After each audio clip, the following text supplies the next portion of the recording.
ይህ የምጽአቱ ድምጽ ነው። የምስራች ታላቅ የመዘጋጀት ጥሪ። የበጉ ሰርግ ስለደረሰ ሚስቱም ራሷን ስላዘጋጀች ደስ ይበለን፣ ሐሴትም እናድርግ፣ ክብርንም ለእርሱ እናቅርብ። የዮሐንስ ራእይ ምዕራፍ 19 ቁጥር 7። ሰላም ጤና ይስጥልኝ። በጌታ የተወደዳችሁ በመላው ዓለም የምትኖሩ ቅዱሳን ጸጋና ሰላም ከሁላችሁ ጋር ይሁን። እንዴት ሰነበታችሁ? ይህ ድንቅ ፍጻሜ የምጽአቱ ድምጽ ነው። እንደማችሁ አገልጋይ ያሬድ ነኝ። ዛሬም በወቅታዊ መረጃ ላይ መጥቻለሁኝ። እንግዲህ ወቅታዊ መረጃዎቻችን ዘመን ለመዋጀት የሚረዱ ጠቋሚዎቻችን ናቸው። ዓለም ወዴት እየሄደች ነው? በዓለም ላይ ምን እየሆነ ነው ያለው? በተለይ በመካከለኛው ምስራቅ አካባቢ የሚሆኑ ነገሮች ሁልጊዜም ቢሆን አንገብጋቢ የሆኑ ቁልፍ ትርጉም ያላቸው እንደመሆናቸው መጠን ነገሮችን በጥንቃቄ ለመረዳት እንሞክራለን ማለት ነው። እንግዲህ በዛሬው ወቅታዊ መረጃ ላይ የትራምፕ የመጨረሻ ማስጠንቀቂያ ለኢራን ተሰጥቷል። ዲል ኦር ዳይ የሚል ነው። ዲል ኦር ዳይ የሚል ማስጠንቀቂያ ለኢራን ደርሷታል። እንዲሁም በአሜሪካ ምን ተፈጠረ የሚል ጭምጭምታ ተሰምቷል። ማለት በአሜሪካ ወታደራዊ ካምፕ ውስጥ የተፈጠረ ነገር እንዳለ እየተወራ ነው ያለው። ትልቅ ስጋት ፈጥሯል። ይህንን ነግራችኋለሁ። ሌላው እንግዲህ ኢራን ቆርጦ ነው ወቁት ብላለች እና ቆርጦ ነው ወቁት ያለችው ምንድነው? ነገር ወዴት እንዴድ ወስና ነው? ምናልባት ከዛሬ የመጣችበት መንገድ ጊዜ ለመግዛት ነው የሚለው ነገር እንመለከታለን። በምን ጉዳይ ላይ ነው ኢራን ቁርጡን ወቁት ብላ ለዓለም ያወጀችው?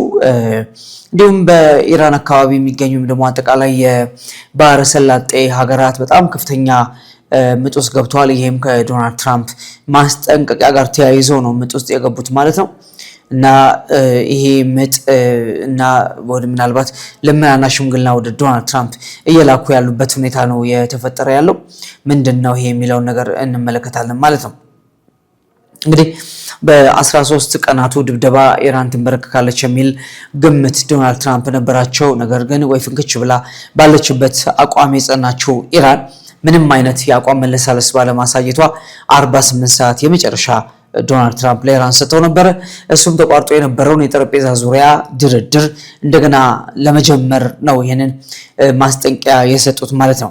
እንግዲህ ዶናልድ ትራምፕ ኢራንን በኃይል በማንበርከክ ወደ የሚፈልጉት አቅጣጫ ማምጣት ነው። በተለይ አንደኛ የሆርሙዝ መከፈትና በተለይ ደግሞ የኢራን ሙሉ በሙሉ የኒውክሌር ግንባታ መቆም ነበረ በዋናነት የዚህ ጦርነት ከ5 ወር በላይ ፈጀው የጦርነት ዓላማው ይሄ ነው እና ባለፉት እንግዲህ ድርድሩ ከተጀመረ በኋላ እንደገና በመሃል ላይ ድርድሩ ተቋርጦ ትራምፕ ተቆጥተው ለ13 ተከታታይ ምሽቶች ኢራን ሲደበደቡ አመሹ።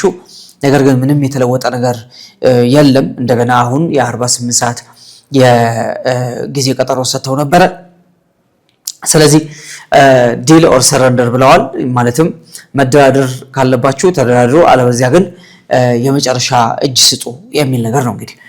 እንግዲህ ኢራን እስካሁን ድረስ በዘነበባት የሁሉ ድብደባ እጅ አልሰጠችም። ከዚህም በኋላ ምንም ይመጣል ብላ ፍርታ እጅ ሊሰጥ የምትችል ሀገር እንዳልሆነች በአንድ በሌላ መንገድ እያሳየች ነው ያለችው። እንግዲህ ምን ሊፈጠር ይችላል ከዚህ በኋላ የሚለው ምናልባት የደቂቃዎች ምናልባት የሰዓታትም ቆይታ ውስጥ የሚመለስ መላሽ ነው የሚሆነው። ምክንያቱም 48 ሰዓት የተሰጣት ለኢራን አልቋል። ያ ጊዜ ካለቀ በኋላ አሜሪካ ቀጥታ ወደ ኃይል እርምጃ ምናልባት ታይቶ ወደማይታወቅ የኃይል እርምጃ ትሄዳለች ተብሎ ሲጠበቅ ነበረ። ምናልባት በዚህኛው የኃይል እርምጃ እስራኤልም ጭምር የምትጨመርበትና ኢራን ምናልባት በጣም ከፍተኛ ደረጃ ጉዳት የምታስተናግድበት ሊሆን እንደሚችል እየተነገረ ነው ያለው። ግን በእንዲህ እንዳለ ሌላ በጣም አስፈሪ ነገር ሀፕን አድርጓል። እሱ ምንድነው? በአሜሪካ የሚሳይል እንዲሁም ደግሞ በጣም ትልቆቹ ዋና የሚባሉት የጸረ ሚሳይል የአሜሪካ ጸረ ሚሳይል ማምከኛዎች መከላከያዎች ማለት ነው እጥረት አጋጥሟል የሚል ከፍተኛ የሚዲያ ሽፋን እያገኘ የመጣ ዘገባ አለ። ይሄ ማለት እንግዲህ ለወራት አሜሪካ ኢራን ስትደበድብ ነበረ። በዚህ ያላት አጠቃላይ የሚሳኤል ክምችት እየተሟጠጠ እንደመጣ እና በከፍተኛ ደረጃ የተመናመነና ረጅም ጦርነት ለማስቀጠላት እንደሆነ እየተነገረ ነው ያለው። ይሄም ጉዳይ በትራምፕና በመከላከያው ሚኒስትር በሄግሴት መካከል ግጭቶችን እስከ መፍጠር ደርሷል ነው የተባለው። ምክንያቱም በዚህ ልክ እንዴት የአሜሪካ የመሳሪያ ክምችት ሊያልቅ ይችላል የሚል ሰጥ አገባ ውስጥ ገብተው እንደነበረ እና ሄግሴት በከፍተኛ ፍጥጫ ውስጥ እንደነበረ ተገልጿል። እንግዲህ ታድ የሚባል ፓትሪዮት የሚባሉ የአሜሪካ ጸረ ሚሳኤሎች አሉ፣ መከላከያዎች አሉ። እነዚህ በከፍተኛ ደረጃ አጥረዋል፣ አልቀዋል፣ ማለትም እየወደው ማለት ነው። እንግዲህ በጣም ብዙ ከመከላከል ከማምከናቸው የተነሳ ጉዳት የደረሰባቸው ከፍተኛ የሆነ የጸረ ሚሳኤል አቅሟ እንዲሁም ኢቭን የሚሳኤል ክምችቷ ሁሉ በከፍተኛ ደረጃ ተመናምኗል የሚል ወታደራዊ ትንታኔዎች የተሰጡ ናቸው ያሉት።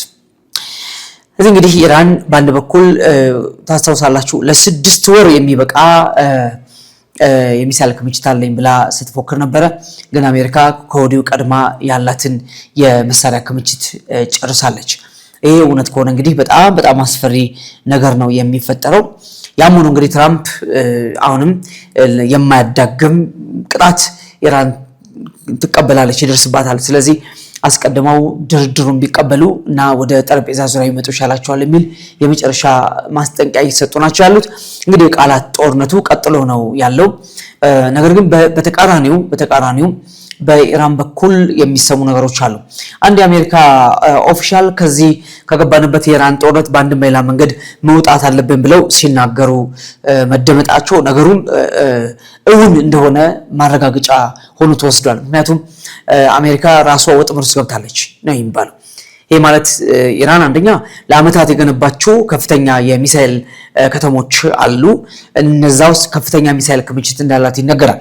ይህ ብቻ አይደለም። ከተለያዩ ሀገራት ከሰሜን ኮሪያን ጨምሮ ራሽያና ቻይና ከጀርባ ሰፖርት እያደረጓት ነው። ይህን ያህል ከፍተኛ ጥቃት ተጋፍጣ የቆየችው ማለት ነው። እና እነዚህ ሀገራት የአሜሪካን አቅም መዳከም በጣም ይፈልጉታል። የአሜሪካን አቅም ምክንያቱም ማንኛውም ሀገር ያለው የኃይል አቅም ውስን ነው። ማንኛውም ሀገር ላይ ያለው የመሳሪያ ክምችት ውስን ነው። ስለዚህ ዘላለም ሊዋጋ የሚችልበት የመሳሪያ ኃይል ያለው ሀገር የለም። ከተወሰነ ጊዜ በኋላ የኃይል መዳከም ስለሚመጣ ጦርነቱ በተጀመረበት ፍጥነት አይሄድም። እየተቀዛቀዘ ይሄዳል። አሜሪካም አሁንም ወደ መቆም ነው እየሄደች ያለችው። ጦርነቱን ማድረግ ወደማትችልበት እየሄደች ነው ያለችው እና ይሄ ምናልባት ለአሜሪካ ውድቀት፣ ከባድ ውድቀት ማለትም በጣም በሚገዳደሯት ፊት እንዴት ልትቆም ትችላለች? ኢራንን በማንበርከክ ካልቻለች ቻይና ብትመጣ ወይም ራሽያ ጋር ጦርነት ብትገጥም አሜሪካ በምን አቅሟ ነው መቆም የምትችለው የሚል ከፍተኛ የሆነ ስጋት ፈጥሯል ማለት ነው። እንግዲህ ይህ በእንዲህ እንዳለ በኢራን ውስጥ ከሚገኙ መንፈሳዊ መሪዎች መካከል አንዱ ሰው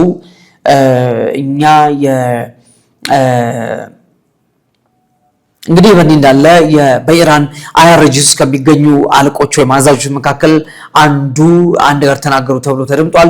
እሱ ምንድነው? በፍጹም የኒኩለር ቦምብ ወይም የኒኩለር መሳሪያ ከመስራት የሚያግደን ኃይል የለም። እሱን መገንባት እንቀጥላለን። ይህ ብቸኛው የአገራችን ደህንነት ዋስትና ነው ብለው ተናግረዋል። ይህ ማለት እንግዲህ ኢራን በጠረጴዛ ዙሪያ ስትወስዳቸው የነበሩት ድርጊቶች ወይም ውሳኔዎች በሙሉ ጊዜ የመግዛት እንጂ በትክክል ኢራን የኒኩለር ግንባታዋን ለማቆም ሙሉ ዝግጅት እንደሌላት የሚያሳይ ነው ማለት ነውና በፍጹም ኢራን የኒኩለር ባለቤት ከመሆን የሚያግዳት የለም። የኒኩለር ግንባታችንን እንቀጥላለን።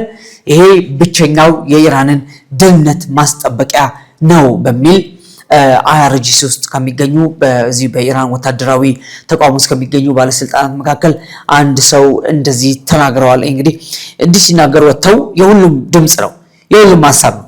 በማንም ይነገር በማን ከዛ ሀገር ሲወጣና በታወቀ ሰው ሲወጣ በእርግጠኛነት የዛ ሀገር ጽኑ አቋም ሆኖ ይወሰዳል።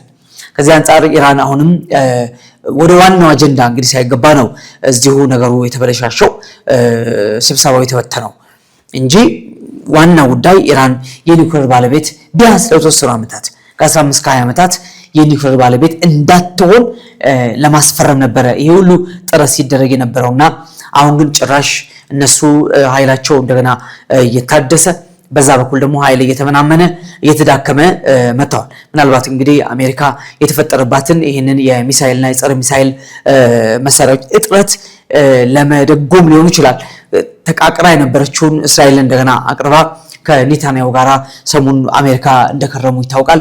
አሜሪካ መተው በኢራን ጦርነት ዙሪያ ሲያወሩ ነበር። የአሜሪካ የጦር መሳሪያዎች መጠን በጣም እየቀነሰ ከሄደ የሌሎች እንደ ኔቶ አይነት ሀገራት ቢገቡ እስራኤል ብትገባ አሜሪካ አቅም ታገኛለች። ለብቻዋ ግን አትቋቋመም። ይሄ እየታየ መጥቷል ማለት ነውና በዛው መጠን ኢራን ኃይሏን እያጠናከረች ሆርሙዝ ላይ ያለው ነገር እያጠናከረች ነው ያለችው። ሆርሙዝ ላይ ያለው ጉዳይ በንጥልጥል ያለው የተቋጨ ነገር አይደለም። ኢቭን ኢራን ከኦማን ጋራ አንድ የጋራ የሆነ ፕሮፖዛል ተስማምተዋል አቅርበዋል። እሱ ምንድነው?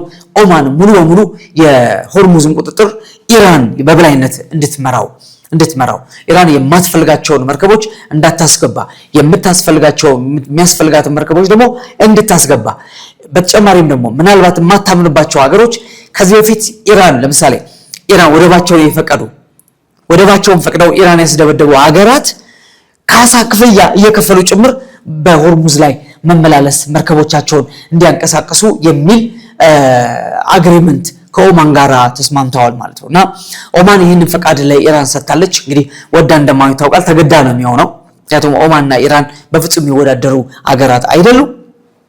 ነገር ግን ከአሜሪካ ጋራ ድርድሩ ቢቀጥል ይህንን እንደ አንድ መረጃና ማስረጃ ኢራን ማቅረብ ትፈልጋለች ማለት ነው።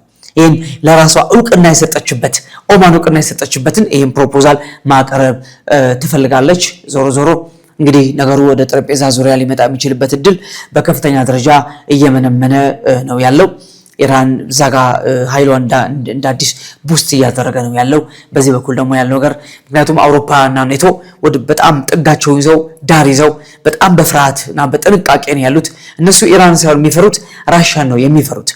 በዛ ምክንያት ከአሜሪካ ጋር ተባብረው ይህን ጦርነት አብረው መጋፈጥ አልፈለጉምና ብዙ ወቀሳ ደርሶባቸው እንኳን ሸብረክ ካላሉ አሁንም በአቋማቸው እንደጸኑ ያሉትና ዶናልድ ትራምፕ እንደጀመርከው ተወጣው የሚሉ ይመስላሉ ማለት ነው እንጂ እነ ጀርመን፣ ፈረንሳይ እና እንግሊዝ ቢገቡበት የበለጠ አቅም መግዛት ይቻል ነበር። ያ ግን በቀጥታ ራሻን ጎትቶ ቻይናን ጎትቶ ማምጣት ጉዳይ ስለሚሆን ፈርተው ጥግዘው ነው ያሉትና አሜሪካ ብቻዋን የተጋፈጠችውና አሁን ግን አቅሟ የተፈተነበት ስለሆነ በዓለም ፊት እንዳትዋረድ ያስፈራል። እቺ ሀገር ምናልባት በዚህ ከተፈተነች ለአሜሪካ በጣም ትልቅ ውድቀት ነው የሚሆነው። ለዶናልድ ትራምፕ በጣም ከባድ ሽንፈት ነው የሚሆነው ማለት ነው። እንግዲህ ይህ በእንዲህ እንዳለ ምናልባት ኢራን የረጅም ርቀት ሚሳኤል ብቻ ሳይሆን ወደ 15000 ኪሎ ሜትር ተምዘግዛጊ ሃይፐርሶኒክ ሚሳኤሎችን መገንባት የምትችልበት አቅም እንዳላት እየተነገረ ነው ያለው።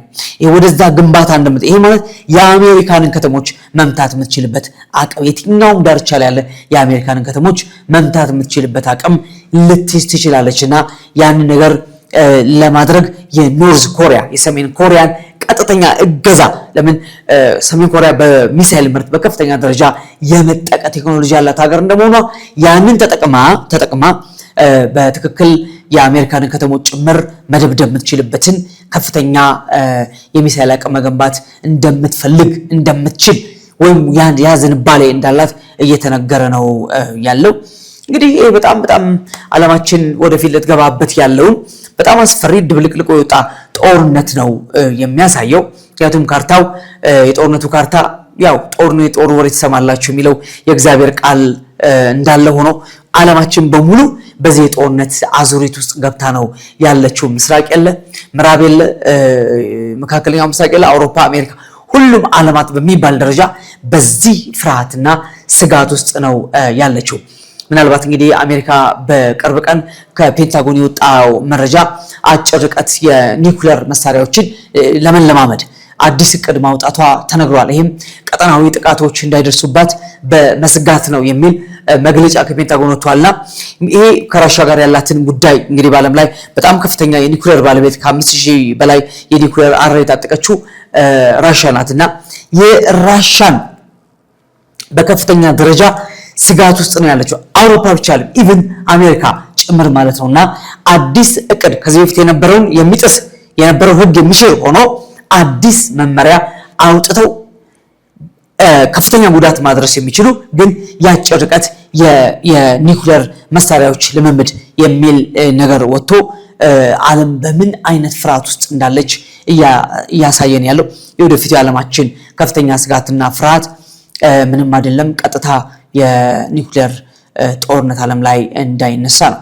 እንግዲህ አሜሪካ በኢራን ላይ የውሃና የኃይል ማከማቻዎችን ፕላንቶችን እመታለሁ በማለቷ ምክንያት ኢራን በቀጥታ ባጠፋው በገልፍ አካባቢ ያሉ ሀገራትን በገልፍ ሳውዲን ጨምሮ በገልፍ አካባቢ ያሉ ሀገራትን በሙሉ የኃይልና የውሃ ማጠራቀሚያዎችን፣ ማከማቻዎችን፣ ማከፋፈያዎችን እመታ ተቋማትን እመታለሁ በሚል ያጠፋ እንግዲህ ቃል ነው። ገና ድብደባ አሜሪካ አልጀመረችም፣ እስካሁን ድረስ አልተጀመረም። አሜሪካ ምንም እጇን አላነሳችም። ነገር ግን እመታለሁ የኢራንን የኃይል ማመንጫዎች፣ የውሃ ማከማቻዎች እመታለሁ ማለቷ ምክንያት ኢራንን በቀጥታ በገልፍ ያሉ ሀገራት አይቀሩኝም የሁሉንም የኃይል ማከፋፈያዎችን፣ ፕላንቶችን እንዲሁም ደግሞ የውሃ ማከማቻዎችን እመታለሁ በማለቷ ምክንያት ገልፍ አካባቢ በጣም ከባድ ፍርሃት ነግሶ ነው ያለው። እነዚህ የባህረ ሰላጤው ሀገራት ሁሉም እንግዲህ ካታር፣ ባህሬን፣ ዮርዳኖስ ምንም የሚቀር ነገር የለም። ሳውዲ እንግዲህ የሳውዲው ልዑል ቢን ሰልማን ቀጥታ በዚህ ጉዳይ ከዶናልድ ትራምፕ ጋር መነጋገሩ ተነግሯል። ይሄ ማለት እባክዎትን የኢራንን የውሃና የኃይል ማቅረቢያ አቅርቦት ቦታዎች እንዳትመቱ የሚል ስሞታ ልመና እስከ ማሰማት ደርሰዋል። ለምን ኢራን ታድርገዋለች? የጋዝ ማጣሪያዎችን፣ የነዳጅ ማከማቻዎችን፣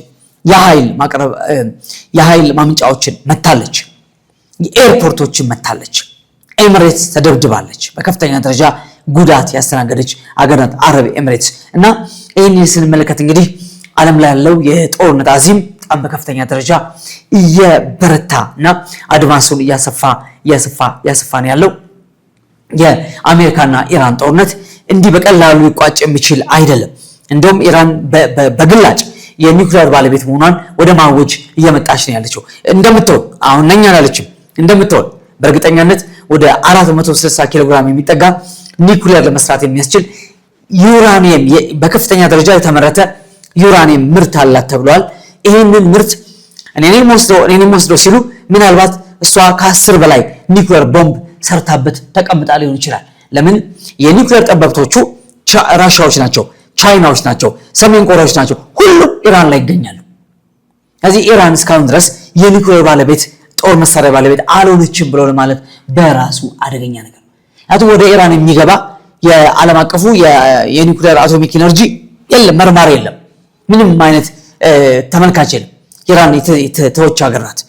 ከዚህ አንጻር ጦርነት ላይ ያለች ሀገር ስለሆነች በዚሁ አጋጣሚ ለዘመናት የለፉበትን ይህንን ትልቅ ፕሮጀክት ያሉትን የኒውክሌር ግንባታ እንግዲህ ምንም እንኳን ዋናዎቹ የኒውክሌር ሳይቶቻቸው ቢመቱም ነገር ግን ነገሩ አልመለሳቸውም፣ አልበገራቸውም። ለምን? ከጀርባቸው በጣም ጠንካራ ፈርጣማ ጡንቻ ያላቸው ሀገራት አሉ። ኢራንን በራሷ ስትዘጋጅ ቆየችበት ቆይታ ቀላል አይደለም። የኢኮኖሚ አቅሟም የነዳጅ አቅሟም ቀላል አይደለም። ሆርሙዝም ለሷ ቀላል መደራደሪያ አልሆነም። እና በዚህም በዛም ብሎ እንግዲህ መካከለኛው ምስራቅ የበለጠ ግለቱን ጨምሮ ነው ያለው። ነገሩ ከመካከለኛው ምስራቅ አልፎ ወደ ሩቅ ምስራቅ ወደ ምዕራብ ምንም ያልገባበት ሰሜን ያልገባበት ምድር የለም። ይህ እንግዲህ የሚያሳየው ያለንበትን ዘመን መጨረሻ ነው፣ መደምደሚያ ነው ያለ ነው። ዓለም በከፍተኛ የኒውክሌር ስጋት ውስጥ ገብታ ነው ያለችው። አደገኛ የኒውክሌር ስጋት። ጌታ ኢየሱስ እነዚያ ቀኖች ባያጥሩ ኖሮ ስጋ የለበሰ ሁሉ ባልዳን ነበር ብሎ ሲናገር የመከራዎቹ ቀኖች አጭር ባይሆኑ ስጋ የለበሰ አይድንም ማለት የሰውን ዘር በሙሉ ከምድር ላይ የማጥፋት አቅም ያለው ምን እንደሆነ እናውቃለን። የኒውክሌር ጦር መሳሪያ ወይም የኒውክሌር ጦርነት ነውና ይህን የታጠቁ ሀገራት ኒውክሌሮቻቸውን አውጥተው መተኮስ ከጀመሩ ዓለማችን አተርፍም። አብዛኛው የዓለም ሕዝብ ሊያልቅ ይችላል። በእርግጥ እንደ መጽሐፉ ከሄድን እና ይሄ ጦርነት ለአርማጌዶን ላይ የሚጠበቅ ነው። አርማጌዶንም ላይ ይህን ነገር አያደርጉትም። እዛም ላይ ለምን? የክርስቶስ መገለጥና ጣልቃ ገብነት ያስቆመዋል እንጂ እነሱ የኒውክሌር ጦርነት አይጀምሩም። ነገር ግን ይሄ ስጋት ዓለማችን ላይ በከፍተኛ ደረጃ አለ። ጥፋቱ የማይቀር እንደሆነ ይታመናልና እግዚአብሔር በያለንበት ስፍራ ላይ እንዲጠብቀን እኛና ልጆቻችንን እኛና ሕዝባችንን ወገናችን እንዲጠብቅ እየጸለይን ዘመኑ እንደቀረበ የዘመን መጨረሻ ላይ እንዳለን ሰዎችን እንዲያስተውሉ እየሆነ ያለው ነገር ከ10 ከ15 ከ20 ዓመት በፊት አልነበረም። እንዲህ ያለ ፍርሃት ስጋት አልነበረም። አሁን ነገሩ ፊት ለፊት መጥቶ በጠራራ ፀሐይ ሀገራት ይደበደባሉ፣ በጠራራ ፀሐይ ሀገራት ይዘረፋሉ። በጠራራ ፀሐይ የማይደረግ ነገር የለም። ስለዚህ የኒውክሌር ዛቻ ወደ አደባባይ እየወጣ ነው ያለው፣ ፊት ለፊት እየወጣ ነው ያለው። በቃ በኒውክሌር መታችኋለሁ የሚለው ነገር ነገ በየሚዲያው ላይ የምንሰማው ዜና ሊሆን ነው ማለት ነው። እና ይሄ እንግዲህ ዓለማችን ያለችበትን ጊዜውም የደረሰበትን የሚያሳይ ነው። የቤተክርስቲያን ንጥቀት እምንንት ነው የማይቀርና ሊሆን ጊዜው የደረሰ ጉዳይ ነው። ቅዱሳን ከመቼውም ጊዜ በላይ ወገባችን አጥብቀን ለእግዚአብሔር ስራ የምንሳበት በማህበራዊ በተለያየ ነገር ማንጠመድበት ሁሉም በመጠን በልክ አድርገን መንፈሳዊ ነገራችን ላይ ሙሉ ትኩረት የምናደርግበት ጊዜ ላይ ነው ያለ ነው። እንኳን በኃጢአት ልንወሰድ ነው የምላችሁ። ፍጹም የልብ መመለስ፣ ፍጹም እግዚአብሔር መፍራት፣ እግዚአብሔር መፈለግ የሚያስፈልግበት ጊዜ ላይ ነው ያለ ነው። ከሁሉ በላይ ሙሽራዋ የክርስቶስ ቤተክርስቲያን ንቂ፣ ተነሺ፣ ታጠቂ፣ ዘመንሽ ደርሷል። ሙሽራሽ እየመጣ ነው፣ በደጅ ነው። የማንኳኳቱ ድምፅ ሊሰማን ይገባል። ሰማይ ከመቼውም ጊዜ በላይ ሊገልጥ ያለው ክብር አለ። ያን የሚጠባበቅ ትውልድ ያስፈልገናል። አሁን ያን የሚጠባበቅ ትውልድ ያስፈልገናል። እየተቀደሰ ወንጌል እየሰራ ኑሮን በአግባብና በስርዓት እየኖረ እግዚአብሔርን እያከበረ ፈቃዱን ለማድረግ የተወራረደ ትውልድ ያስፈልገናል። እዚህ መረጃ ዓላማ ወይም የዳግም ምጽአት ዓላማ ወይም የሚኒስትሪያችን የመሳያ ፎሮል ዓላማ ይሄ ነው። ነቃ እንድንል ነው፣ እንዳንዘናጋ ነው፣ እንዳንፈዝ ነው ወገኖቼ። ምክንያቱም የክርስቶስ የመምጣቱ ጉዳይ ከቤተክርስቲያን መድረክ ላይ ከጠፋ ሰንብተዋል፣ ቆይተዋል። ይህን የሚናገሩ ጥቂቶች ናቸው። የጌታ መምጣት ለአንዳንዶች ፍርሃት ነው፣ ስጋት ነው፣ ጭንቀት ነው ለአንዳንዶች። በጣም አሳፋሪና አሳዛኝ ነገር ነውና ከዚህ ወጥመድ እንድንወጣና ለጌታ ቀን እንድንዘጋጅ ነው እነዚህ መረጃዎች የምነግራችሁ። ዓለም ወዴት እየሄደች ነው የሚለው ነገር የምነግራችሁ እጅግ በጣም አደገኛ ጊዜ ላይ እንዳለን እንድታስተውሉ ነው። ጸጋና ሰላም ከሁላችሁ ጋር ይሁን። ኢየሱስ ክርስቶስ ይመጣል። ማራናታ። አገልግሎቱን ለመደገፍ ለምትሹ በኢትዮጵያ ንግድ ባንክ መሳያ ፎር ኦል ኢንተርናሽናል ሚኒስትሪ የባንክ አካውንት ቁጥር 1046 31 29 65 8 ኢየሱስ እንደተናገረው በቶሎ ይመጣል። መሳያ ፎር ኦል ኢንተርናሽናል ሚኒስትሪ